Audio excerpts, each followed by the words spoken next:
योगेश मनोज।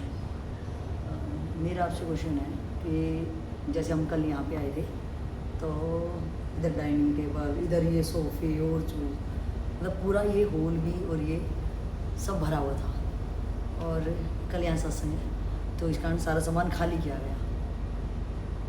तो आज इन परिवार वालों को भी इतना अच्छा लग रहा है कि माता जी को कि सामान खाली हुआ तो अच्छा फील हो रहा है। तो क्या ये चेंज की वजह से लग रहा है, ये खालीपन की एक जगह बन गई, एक मतलब खुद महसूस करते हैं कि जब कोई चीज़ भरी भरी रहती है तो वो मतलब बंदा उससे ना प्रेशर सा आ जाता है माइंड पे, खुलापन नहीं रहता। और जैसे खाली स्पेस होता है ना वो खुद भी जैसे फैल गया हो अंदर से, ऐसा फील आता है। तो इसी तरह से ना हमारी ज़िंदगी की जो पास्ट की चीज़ें हैं तो उनको ले के मतलब हम चाहते भी नहीं, बहुत सारी चीज़ें ऐसी जो हम भुलाना चाहते हैं लेकिन उनको भुला भी नहीं पाते, आज समय भी नहीं है। लेकिन वो चीज़ें हमें जैसे सामान खाली किया तो अच्छा फील हुआ। इसी तरह जब हम सत्संग में जाते हैं तो कुछ टाइम के लिए हम उन चीज़ों को भूल जाते हैं, मतलब भूलना इन द सेंस कहीं वो नई चीज़ें भर रही हैं तब अच्छा लगता है, लेकिन जैसे ही फिर अपने उसी रूटीन में जाते हैं तो फिर हमें वो तंग करने लग जाती है।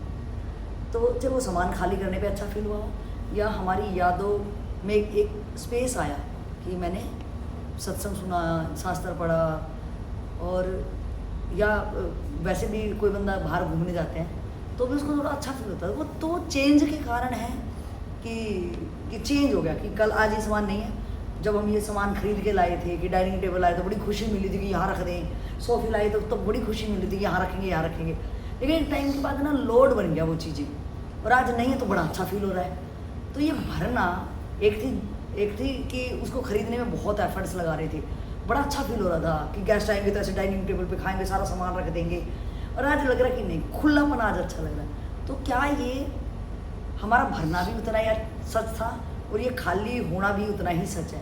तो इसी तरह अध्यात्म जीवन में भी कि जब हम उन चीज़ों में जी रहे थे जो आज परेशान कर रही हैं वो चीज़ें, उस टाइम पे वो भी सच था, और आज उनका पीछा छुड़ा दे हमारा कोई उन यादों से तो वो भी हमें अच्छा लगता है, लेकिन वो हमारे पीछा छोड़ते नहीं। तो अध्यात्म में उन यादों को मतलब उसको अगर मैं कबाड़ा भी कहूँ कि वो मेरी यादें परेशान कर रही हैं मेरे को, उनको कैसे मैं रिलीज़ करूँ, मतलब इसके लिए आप मार्गदर्शन करेंगे।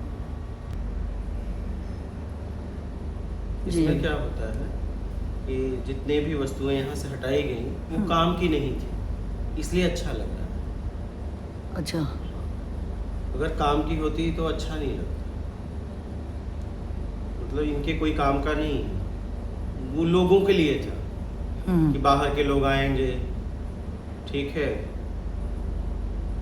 मान के चक्कर में इनके उपयोग में वो नहीं था, इसलिए खाली पे इनको अच्छा लग रहा है।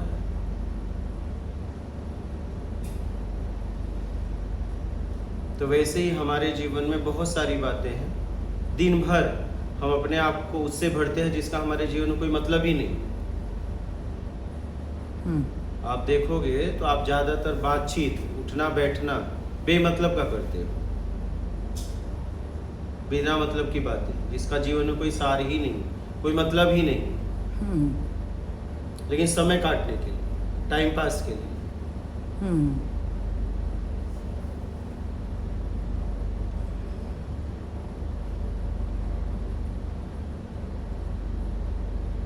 वो बोझ था, कुछ भी अगर हमारे काम का नहीं है और हमारे पास है तो बोझ है, क्योंकि हम उसका उपयोग भी तो नहीं कर पा रहे हैं, लेकिन उसकी सुरक्षा करने में मेरी ऊर्जा खर्च हो रही है, उसको सुरक्षा तो देना पड़ रहा है। वैसे हमारे अंदर हमने इतना जमा कर लिया है जानकारियाँ, और उस जानकारियों से अटैचमेंट बना लिया है कि मेरा है, और उसका हमारे जीवन में कोई काम नहीं है। मान के चक्कर में, बड़ा बनने के चक्कर में हमने इकट्ठा कर लिया है, उसका हमारे जीवन में कोई ज़रूरत ही नहीं है, और उसे मैंने अपना मान लिया है, मेरा। तो खाली होने पे अच्छा इसलिए लग रहा है कि इनके काम का नहीं था, इसलिए।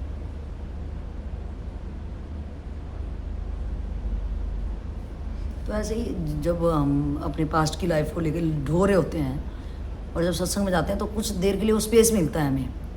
अगर अकेले बैठते हैं तो वही यादें, वही विचार हमें परेशान करते हैं जैसे आपने बताया कि वो सामान इनके यूज का नहीं है, लेकिन लोगों के लिए, चाहे वो दिखाओ चाहे उनके यूज के लिए, मतलब हम तो यूज नहीं कर रहे हैं, बट कोई लोग आएंगे तो वो तो यूज करेंगे ना, एटलीस्ट वो कहाँ बैठेंगे। हाँ, वो सालों में एक बार आते हैं, लेकिन साल भर रखवाली करना पड़ता है। वो तो नीचे भी बैठ जाए, चटाई बिछा दो नीचे बैठ जाए, लेकिन मान का चक्कर। हाँ, तो मुझे लगेगा यार ये मेरे को, मतलब ये ना कहे कि हमने अच्छे इसकी खातिरदारी नहीं एकदम। करी, तो क्या पता बाहर जाके हमारी वो ना करे कि इनके सोफे भी नहीं आए, मतलब हमें गरीब में काउंट ना करें। एकदम। अच्छा, तो हमारे घर में आप देखेंगे तो मतलब बहुत सारे सामान उपयोग के कम हैं और बोझ ज़्यादा है। लेकिन आपको ये समझ में आना चाहिए कि जिसका उपयोग कर रहे हो, उपयोग करने में उसकी सुरक्षा भी हो जा रही है, लेकिन इसका उपयोग नहीं हो रहा, सिर्फ सुरक्षा करना पड़ रहा है, तो सबसे ज़्यादा ऊर्जा इसमें लगती है। कहीं न कहीं ज़्यादा वस्तुएं रख के हम परेशान हैं, क्योंकि उसका उपयोग नहीं कर पा रहे हैं, उपयोग होगा नहीं, और उसकी सुरक्षा तो देनी पड़ेगी। वो सुरक्षा करने में हम परेशान हैं। तो एक वक्त होता है जब हमारे पास चीज़ें नहीं होती, तो हमें क्या होता है, सबका यही हाल है, हम दुनियादारी के लोगों का, कि तब पैसे नहीं होते, तब हम किसी में से टीवी में देखे कि ये लोग खाना टेबल पे खाते हैं, क्योंकि कोई कभी ना कभी तो पीढ़ी थी जो धरती पे खाना खाती थी, लेकिन जैसे ही देखा कि अच्छा इस टाइप का डाइनिंग टेबल होगा तो हम थोड़े से, वो मान की इच्छा आपका कहना, वो ले आते हैं, तो लाने में वो खुशी थी। और आज उस चीज़ का माना कि डाइनिंग टेबल ना हो गया, वो बहुत सारी चीज़ें ऐसी होती हैं कि एक टाइम था उनकी बहुत ज़रूरत थी, उस चीज़ की बहुत ज़रूरत थी। आज है कि मेरे पास ये वाली प्लास्टिक की कुर्सियाँ अलग हैं, सोफ़े अलग हैं, और कुछ भी हैं, या तो लोग चेंज करते हैं या तो चेंज नहीं करते, तो सोफ़े भी हैं, कुर्सियाँ भी हैं, बैठने वाले दो ही हैं। तो जो एक्स्ट्रा सामान है तो कहीं ना कहीं वो तो जगह ले ही रहा है अपना, तो कभी इधर से उधर हम करते हैं। लेकिन उस टाइम पे जब हमने इसको ख़रीदा तब उनकी ज़रूरत लग रही थी, और आज उनकी ज़रूरत नहीं है। तो आपका क्या कहना है, उनका सामान का क्या करें? नहीं, ज़रूरत लग रही थी, आपने यूज किया, अब ज़रूरत नहीं तो हटा दो। आप बाल है, आपका नाखून है, जब तक ज़रूरत रहता है, जितना बड़ा होता जाता है, जब तक ज़रूरत है रखते हो, ज़्यादा होता है कटवा देते हो, नहीं सही। तो अगर आपने उपयोग कर लिया तो उसे हटा दो, रख क्यों रहे हो? हाँ, वो लोड बन जा रहा है ना, वो तो फिर जैसे आप कपड़े भी हैं, आप उपयोग कर लेते हो, पुराने हटा देते हो, नए लाते हो तो पुराने हटा देते हो। अब आप एक काम करो, जीवन का जितना कपड़ा है सब रखो, फिर पागल हो जाएगा आदमी। वैसे ही वस्तुएं हैं, जब तक आपको उपयोग की है रखो, नहीं हटा दो। जरूरत क्या है? अब जैसे इनके घर में रहने वाले 3 लोग, कुर्सी देखो लाइन लगी, क्या जरूरत है इतनी कुर्सियों की? उसकी सुरक्षा भी तो देना पड़ेगा। हाँ, यही तो बात है, सोफे अलग। आप अगर कोई भी सामान लेते हो तो उसमें समय देना पड़ेगा, आपको देना ही पड़ेगा। लेकिन हमारे लास्ट तक ये रहता है कि अगर कोई आया, हालांकि कोई नहीं आता है ऐसा, किसके पास टाइम है, तो हमें रहता कोई आ गया तो कहाँ बैठेगा, हालांकि इतने कुछ नहीं है कि 20-25 आ जाएंगे। हाँ, नीचे बैठ जाएगा। हाँ, मतलब हम डेली के क्यों इतनी एनर्जी वेस्ट करें, हम आने वाला तो नॉर्मल बैठ सकता है। माता जी, अब 3 लोग कितने, आपके यहाँ क्या 100-200 मेहमान रोज आते हैं क्या? 100-200 लोग रोज आते हैं क्या? ज्यादा लोग तो एक बार में नहीं आते ना अपने घर, एक बार में 20-25 लोग तो आते नहीं है मेहमान। 1-2 लोग आते हैं, 4 लोग आएंगे। हाँ? अब आपके घर में इतनी कुर्सियां हैं, आपको लग रहा है जरूरत है? फिर कबाड़ खाना है।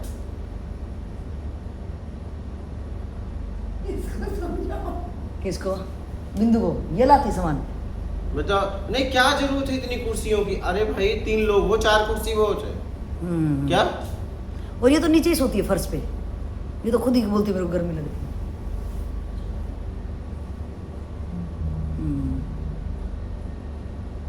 आप उसे हटा दीजिए, जरूरत ही नहीं है। तो इस क्वेश्चन को अगर मैं अध्यात्म से लेना चाहूँ, ये तो हुआ कि हम फालतू का, कि कोई चीज़ की कमी रहती है लेकिन हम इन चीज़ में उलझा के अपने आप को भरना चाहते हैं कि कुछ टाइम के लिए तो चेंज हुआ ना। हाँ। कि रियल में कुछ लाइफ में ऐसा है जो हम चाहते हैं, लेकिन वहाँ तक तो वो चीज़ नहीं कर पाते। तो मोस्टली लोग सामान से अपने आप को भरना चाहते हैं कि चलो चेंज कुछ आया, कुछ तो चेंज आया। अगर मैं इसको अध्यात्म में कनेक्ट करना चाहूँ इस बात को, कि आज किसी बंदे को समझ में आया कि आज तक की जो ज़िंदगी मैंने जी, तो आज उसको लगा कि ये बकवास ही थी मेरी ज़िंदगी, मतलब एटलीस्ट मैं कहीं पहुंचा नहीं और उम्र का पड़ाव में यहाँ तक आ गया हूँ कि वो समय भी वापस नहीं आ सकता। आज उसको समझ आ गई ये बात। तो लेकिन वो जितना टाइम उसने ख़त्म कर दिया, आज वो उसको परेशान कर रहा है। जैसे आपने बताया कि जब हमें पता है पहले उस टाइम पे जरूर हमें अच्छा फील हो रहा था कि ये सोफ़े लाना, ये कुर्सियाँ, कुछ भी खरीदना हमें अच्छा लग रहा था, अपने आप को कहीं ना कहीं भर रहे थे, डिस्टर्ब कर रहे थे। ये कहूँ मैं कि खाली समय हमें नहीं पता कैसे यूज़ होगा, तो हम ये खरीदने में अपने आप को उलझा रहे थे, खुशी कि इनसे खुशी मिल जाए मुझे। तो इसी तरीके से कि हमने ज़िंदगी किसी न किसी मुकाम पे पहुंचा के उसको सोच रहे थे कि हम पहुंच रहे हैं और उलझा रहे थे किसी भी एंगल से भौतिक चीज़ों में। और आज किसी को समझ आ गया कि मैं कितना भी उलझाऊं, लेकिन कुछ तो है जो उलझना पसंद ही नहीं कर रहा, वो उलझ ही नहीं रहा। महसूस होता कि मैं उलझ जाऊंगा, कि जब मैंने पहली बार सोफ़े खरीदे होंगे तो बड़े डिज़ाइन देखे होंगे, कई कई दिन लग जाते हैं, एक कलर देखना, एक डिज़ाइन देखना, ये अच्छा लग रहा है, ये लग रहा है। तो उसी तरीके से संसारी भौतिक चीज़ों में हम उलझे रहे। लेकिन आज किसी को समझ में आया एज ए अध्यात्म के रूप में कि जो भी करा वो सिर्फ कूड़ा कचरा ही था।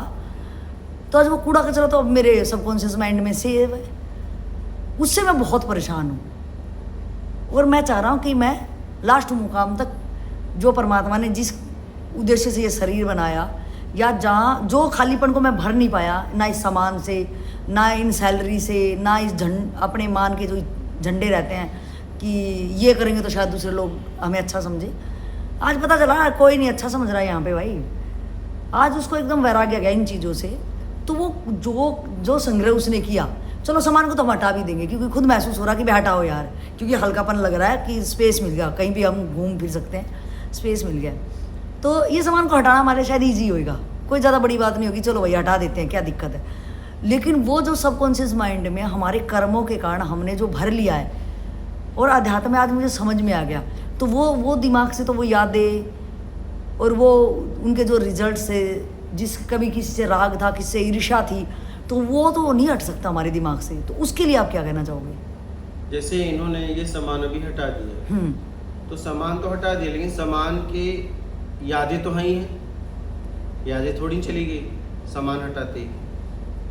हाँ नहीं, अगर मेरे को ये लगा उस तुरंत चली जाएगी, अगर मैं भी करूँ कि बाहर की बाड़ी वाली यादें नहीं जाएंगी। अगर पूछा जाए कि हटाने के पहले कैसा था, तो इनको याद है कहाँ कहाँ हाँ। कौन सा सामान रखा था। हाँ। वो जब तक इस शरीर में रहेगी नहीं जाएगा।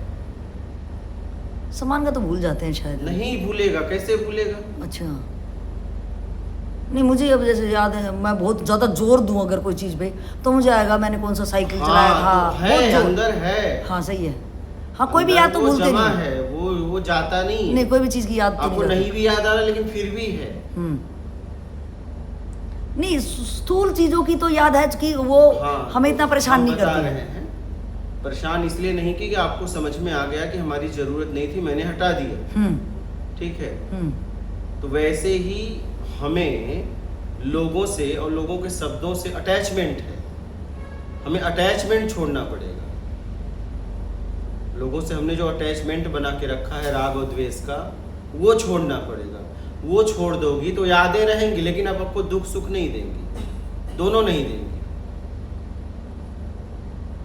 जैसे आपने यहाँ से वस्तु हटाया तो खाली हो गए, तो वैसे ही आप अटैचमेंट जब छोड़ देंगी, आपका अटैचमेंट छूट जाएगा, वैसे ही आप खाली महसूस करेंगे। मूल अटैचमेंट हमें तकलीफ देता है, यादें नहीं। यादों से हमें कोई वो नहीं, यादें तो रहेंगी, यादें जाने वाली नहीं। जितने भी महात्मा उस स्थिति को उपलब्ध हुए, वो अपने घर भी गए, लेकिन उपलब्धि के बाद, उपलब्धि के पहले यादें भी थी, अटैचमेंट था, लेकिन उपलब्धि के बाद यादें रह गई, अटैचमेंट खत्म हो गया। मूल अटैचमेंट हमें दुख सुख देता है।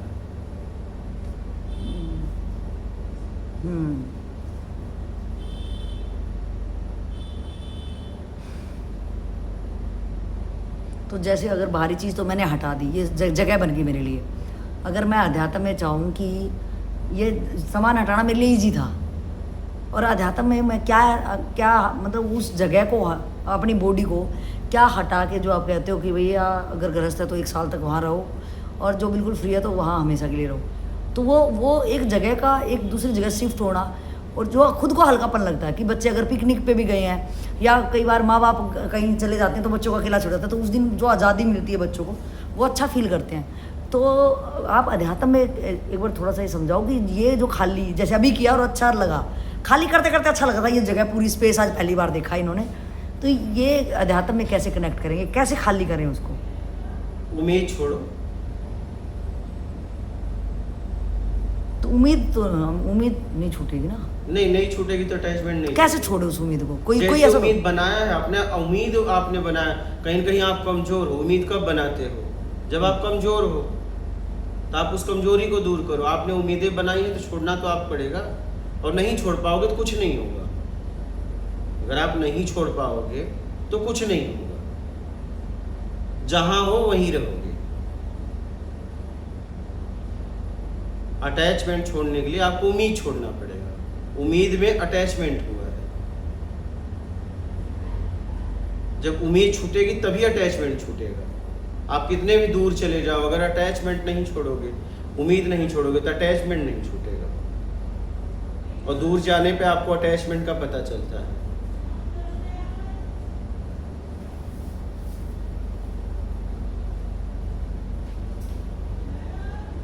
तो हमारे में तो उम्मीद का मतलब, हमें तो एक रेडी वाले से भी उम्मीद लग जाती है। क्या कोई गली में रोज सब्जी बेचने आ रहा है, लगती है तो आप भोगो। तो नहीं, आप उसको बताओ, एकदम से तो नहीं छोड़ सकते ना उसको। एक गली में रोज मुझे सब्जी देने आ रहा है, जैसे जैसे आपने बनाया वैसे वैसे आप छोड़िए। और अगर आप कह रहे हैं कि नहीं हमें किसी से उम्मीद लग जाती है, तो भोगना आपको पड़ेगा। वो सही है, वो तो मैं जो कर्म करूंगी मुझे ही भोगना है। हाँ। लेकिन आप बारीक से मुझे इस टाइप से बताओ कि एक गली में एक रेडी वाला आ रहा है रोज, और वो रोज मैं उसे सब्जी ले रही हूँ, ठीक है, और मतलब हमारी तो बात करना ही उम्मीद हो जाता है। किसी से मैंने ऐसे बात कर ली, आप जरूरत में काम करिए ना, बस खत्म बात। मतलब उससे ज्यादा बात ना करें वाला नहीं आएगा।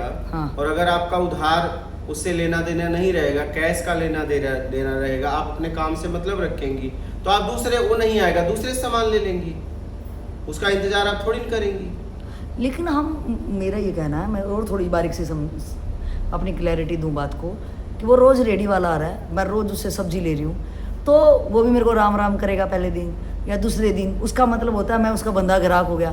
मुझे भी लगता है कि वो मेरे लिए बढ़िया सब्जी फ्रूट ये लेके आ रहा है, मैं उसका वो रोज़ पूछेगा मैडम जी ठीक हो, ये है, इधर से हम भी पूछेंगे उसका हाल चाल। फिर क्या होगा, थोड़ा सा हम भावनात्मक जुड़ेंगे कि भैया कल क्यों नहीं, वो नहीं आएगा, 5 दिन कोई आ जाए सब्जी देने और हमसे भी पूछे। मतलब कहीं ना कहीं हमें ये लगता है कि यार ये बड़ा, अगर मेरे से वो अच्छे से बात कर रहा, आप कैसे हो मैडम, ये ले लो ताज़ी सब्जी आपकी, मैडम ये रहने दो, ये तो कल की है, मैं और किसी को दे दूंगा, इस टाइप से। तुम लोग यार तो बहुत बढ़िया, जब और किसी को दे दूंगा तो आपको ये नहीं समझ में आएगा, कोई को तो ये देगा, तो मुझे क्यों नहीं दे रहा है तू?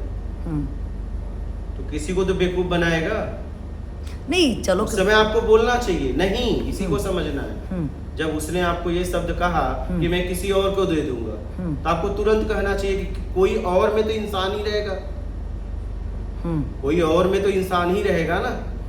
अगर आपने ये तुरंत रूप से टोका तो अटैचमेंट कभी नहीं बन पाएगा। हाँ। कभी नहीं बनेगा। हम खुश हो जाते हैं। हाँ, और आपने सोचा कि नहीं बासी किसी और को देगा, ताजा आपको, तो आपका अटैचमेंट बन रहा है लालच में। और आपको ये इतनी समझ तो होनी चाहिए कि तू कोई न कोई तो इंसान ही होगा, वो भी तो पैसा देगा, उसे क्यों देगा और मुझे क्यों नहीं दे रहा है, मैं तेरा क्या लगता हूँ।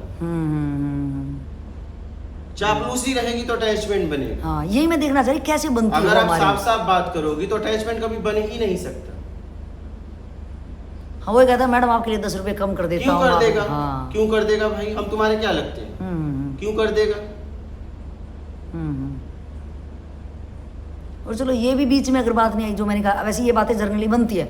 अगर ये भी नहीं बनी तो हमें होता है कि अगर वो 5 दिन तक हमारी बोलचाल राम राम हुई, 6ठे दिन वो बंदा नहीं आता है, हम बोलेंगे अरे यार पता नहीं क्या हो गया उसके, हम घर पे बात करेंगे, मतलब हम उसे एज ए फैमिली मेम्बर सा मान लेते हैं। अगर बिजली वाला हुआ, कोई भी बंदा आ रहा है, कोई भी बंदा अगर आ रहा है तो हम उससे ना एक भावनात्मक जुड़ाव जो हमारा हो जाता है। जुड़ाव तभी होगा जब आपको एक्स्ट्रा कुछ देगा, नहीं तो नहीं होगा। याद आएगी दुख नहीं होगा, याद आएगी दुख सुख नहीं होगा। वो आए चाहे ना आए बात हो सकती है, लेकिन अगर आपने एक्स्ट्रा कुछ भी लिया है उससे ठीक है, या तो आपसे उसने लिया है, तब आपको उसकी याद सताएगी। तो उस वे में क्या करें? मैंने जैसे सब्जी वाले का बोला कि तो उसे फालतू बात ही ना करें। आप जितना पैसा दिए, आप अपना काम करो ना, बातचीत क्या फालतू करना, फालतू बातों में तो फंसे हैं। नहीं, मैं फंसना ही समझ रही हूँ। जैसे उसने राम राम किया, हमने भी करा, वो 2-4 बात ऐसी बोलेगा, या तो इस यहाँ मैं देख पा रही हूँ, या तो हमारी कमजोरी है कि हमसे किसी ने हाल पूछा, बात करने वाला और कोई नहीं मिल रहा है, तो आपने उसको पकड़ लिया। हाँ, आपके घर में हो सकता है आपसे बात करने वाला कोई ना हो, हाँ, तो उस कमी को आप उससे पूरा कर रही हो। सही, तो जब वो नहीं आएगा तो आपको दुख होगा, बात खत्म। तो कहीं कहीं आप कमजोर हो, तो इसलिए तो मैं कहता हूँ अपनी कमजोरी को दूर करो, आप जरूरत में बातचीत करो। कोई अगर हमारी कमी को भरेगा तो वो जब नहीं मिलेगा तो हमें उससे दुख होगा। सही। हाँ,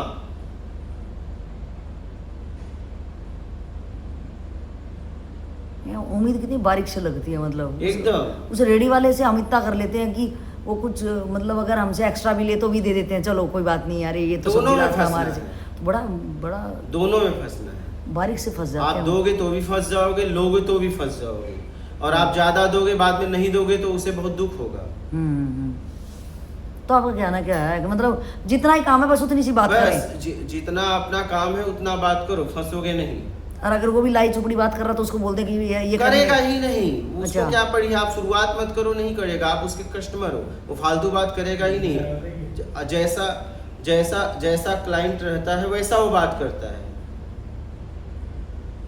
जैसा क्लाइंट रहता है आपको देख के वो बात करता है। उससे क्या मतलब आपसे वो बात करे, शुरुआत कहीं ना कहीं आप करते हो, और अगर आप रिस्पांस नहीं दो तो करेगा ही नहीं, उसे क्या पड़ी है।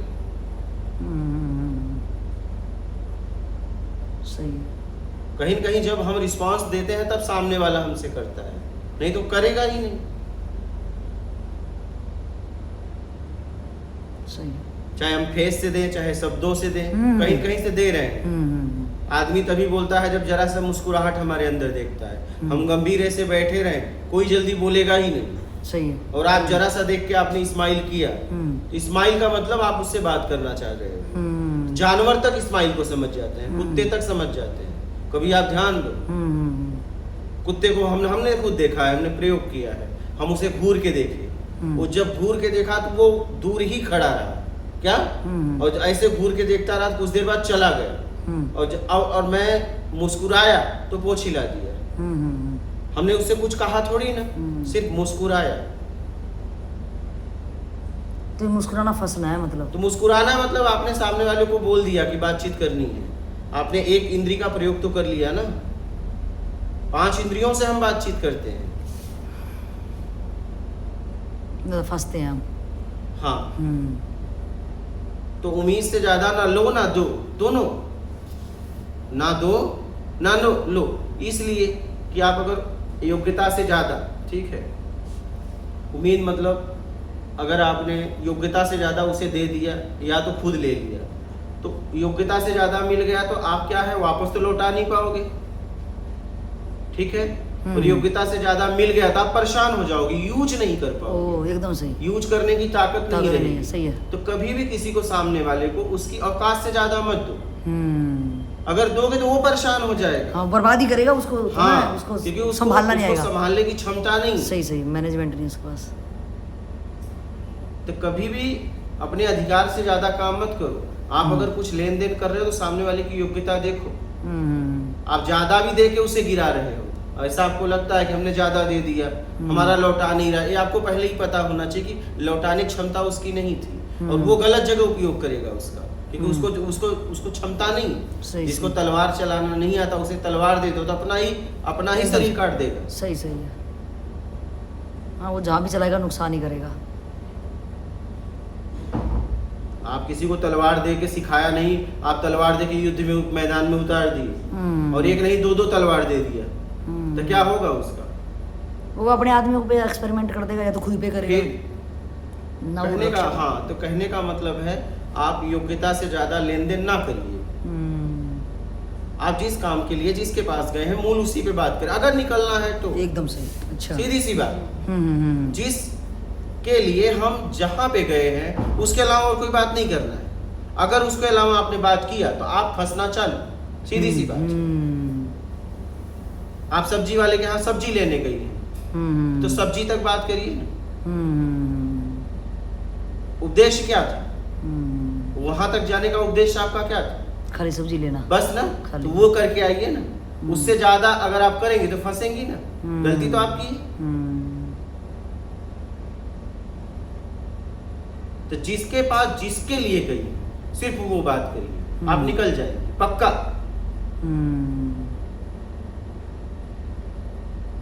हाँ, फालतू की दुनिया फिर मेरे घुसेगी नहीं, मेरे को फिर याद ही क्यों आएगी। ईमानदारी सत्कर्म से जीवन रहा और अपने काम से आप मतलब रख रही हैं। ईमानदारी सत्कर्म ये दोनों जरूरी है।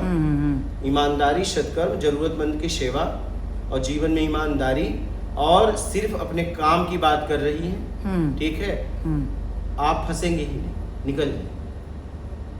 जिस उपदेश को लेके आप सामने वाले के पास गए हो उसी पे बातचीत करना, उसके अलावा बात ना करना। आप फंसेंगे ही नहीं, अटैचमेंट होगा ही नहीं। अटैचमेंट तब होता है जिसलिए गई थी उसके अलावा जब बात करती है, ठीक है, तब अटैचमेंट हो जाता है।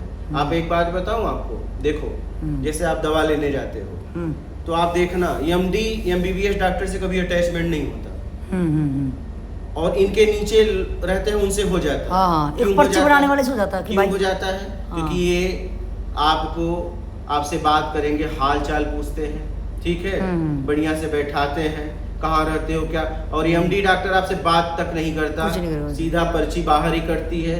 आप सीधा जाते मिलते हो, आपको देखता है, दवा लिखता है, तो चले जाओ। उससे कभी अटैचमेंट आपका नहीं होता। होता है क्या? लेकिन ये उनसे नीचे वालों से हो जाता है। क्यों? ये आपका हालचाल पूछते हैं, आपको बड़ा अच्छा लगता है। आप हालचाल पूछने गए थे कि आप दवा लेने गए थे? इसका मतलब मेरे को ऑल ओवर यही लग रहा है कि कहीं ना कहीं हमारे अंदर ही कमजोरी होती है, और वो कमजोरी उससे थोड़ा सा भर रहे हैं। हाँ, बस उससे मेरे को कुछ मिल रहा है, तो वो मैं ही परेशान थी अकेलेपन से, तो मैंने उलझा दिया अपने आप को। एक्स्ट्रा चाहिए था, तो उसने दे दिया, आपको उससे अटैचमेंट हो गया।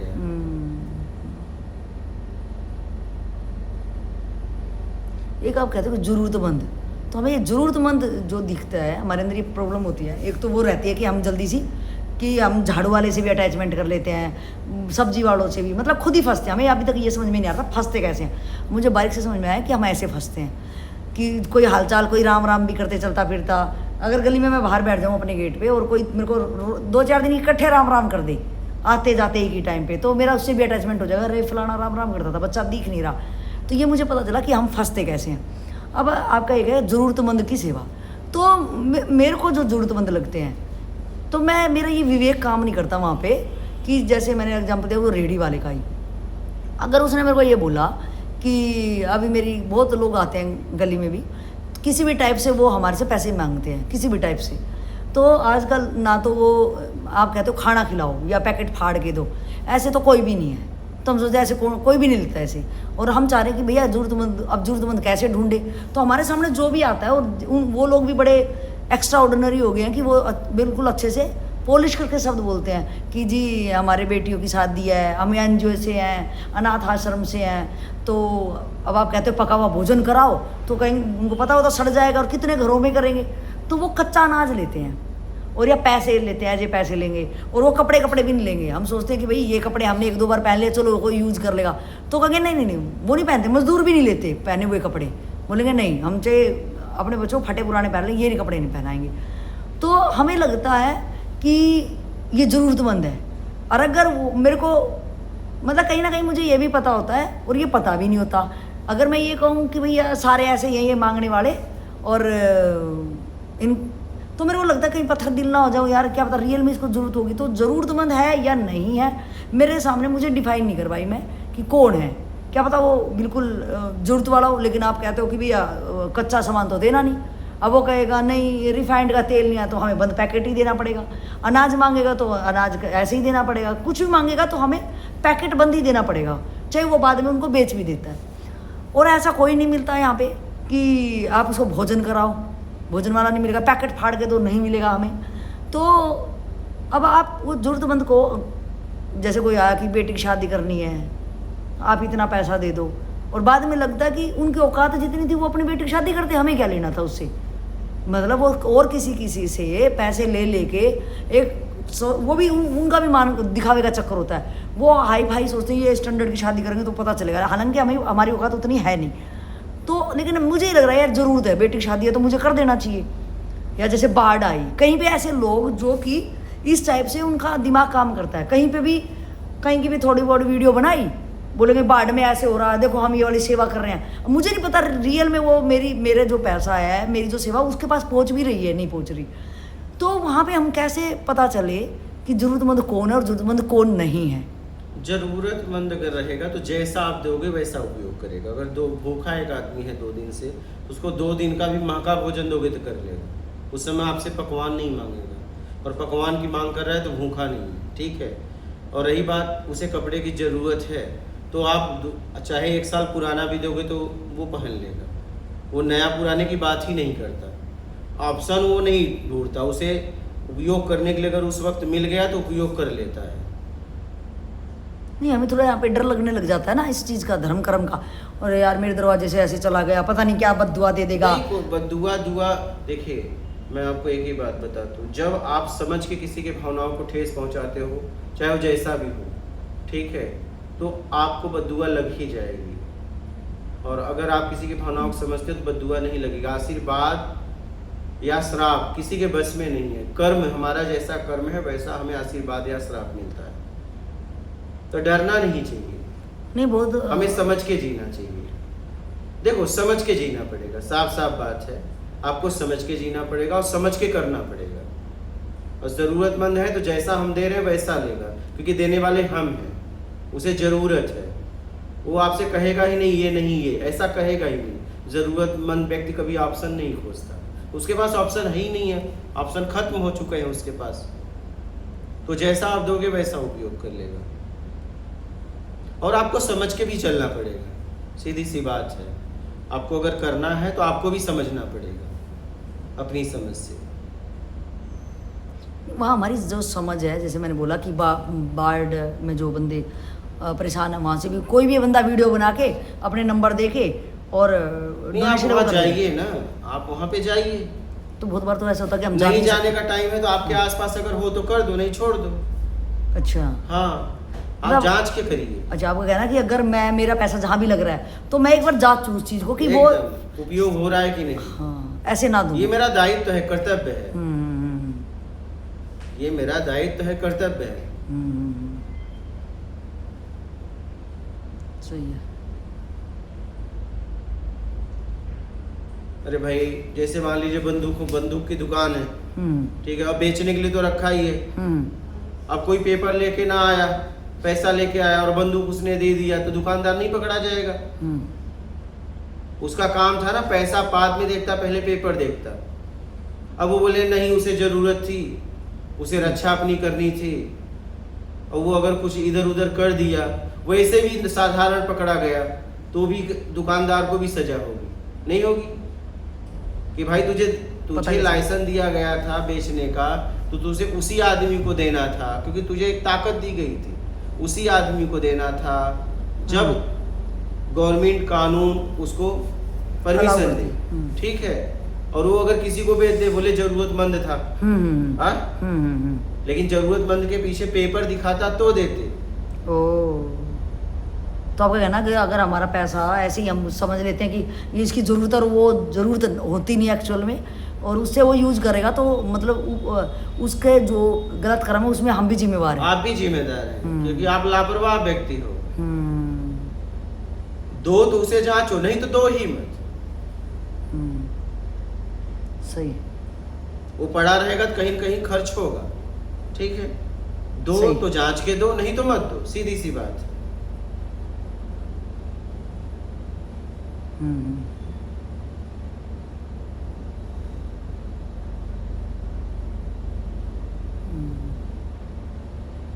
पूरे सिस्टम को समझिए।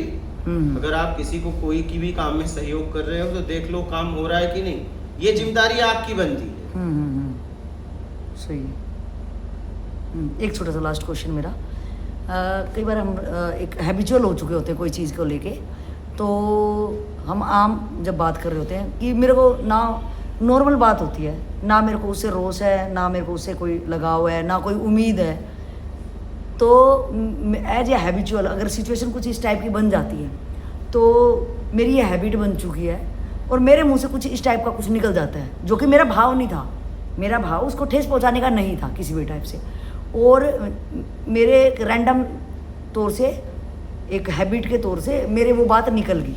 और वो बात ऐसे नहीं मजाक के तौर से निकल, मैंने वो चीज़ देखी कि ये चीज़ ऐसी नहीं, इस टाइप से नहीं होनी चाहिए थी, इस टाइप से होनी चाहिए थी।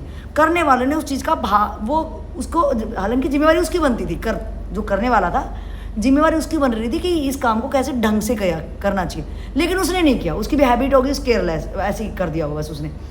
और मैं वहाँ पे हूँ, मेरा उस बंदे से कोई द्वेष नहीं है, लेकिन मेरा ये ज़रूर है कि ये काम जिस ढंग से होना चाहिए था उस ढंग से ही होना चाहिए।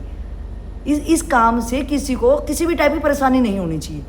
तो मेरा उस बंदे से कोई नहीं था, लेकिन उस काम का मेरे को काम करने का अंजाम है वो एकदम फ्रूटफुल चाहिए, एकदम बढ़िया रिजल्ट चाहिए। चाहे कोई काम अगर मैंने अपनी आंखों से देखा है तो जब वो बंदा अपनी एनर्जी अपना टाइम लगा ही रहा है और उससे थर्ड बंदे को परेशानी अगर हो रही है और जो बीच में करने वाला है वो केयरलेस से वो चीज़ें कर रहा है अंजाम, और वो अंजाम वहाँ पे गड़बड़ हो रहा है, तो मेरे से अगर, क्योंकि ये मेरा स्वभाव है कि गलत चीज़ें मैं सहन नहीं कर पाऊंगी, और मैंने उस बंदे को, बीच वाले को बोल दिया, और वो बोल दिया और उस चीज़ से वो ठीक हो गया, चलो काम।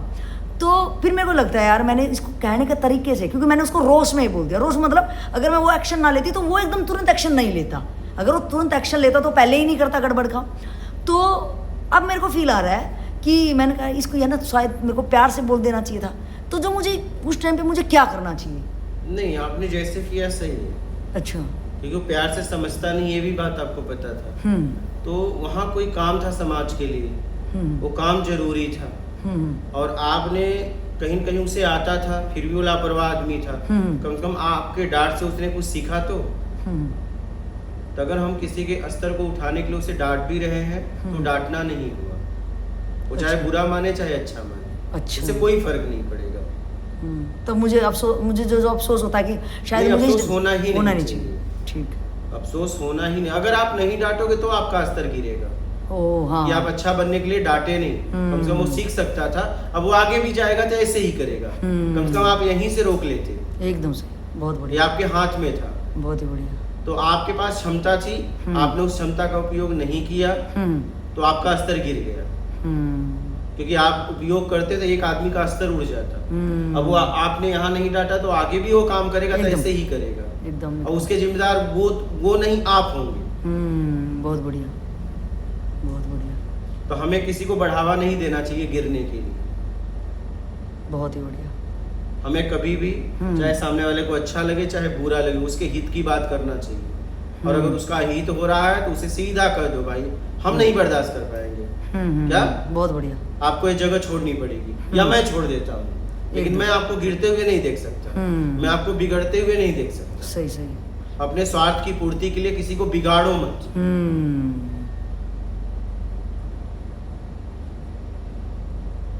बहुत बढ़िया। अपने स्वार्थ की पूर्ति के लिए किसी को बिगाड़ो मत, इससे आपका ही स्तर गिरेगा।